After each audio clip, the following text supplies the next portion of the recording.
Hi everyone, কেমন আছেন আপনারা সবাই? আলহামদুলিল্লাহ, আমি অনেক ভালো আছি। আপনাদের দোয়ায় আজকে আসলাম আমরা সুদূর সিলেট থেকে মিঠামই নিকলি হাওর দেখতে এবং পাগলা জামি মসজিদ দেখতে এবং গেলাম সুলাকিয়া ঈদগাহ দেখতে।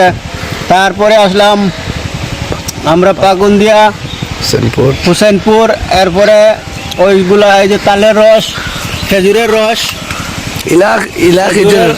রসগুলা খেতে অনেক সুস্বাদু এবং ভালো। দেখছেন কিভাবে ওরা পরিচর্যা করে খেজুরের রস উৎপাদন করে।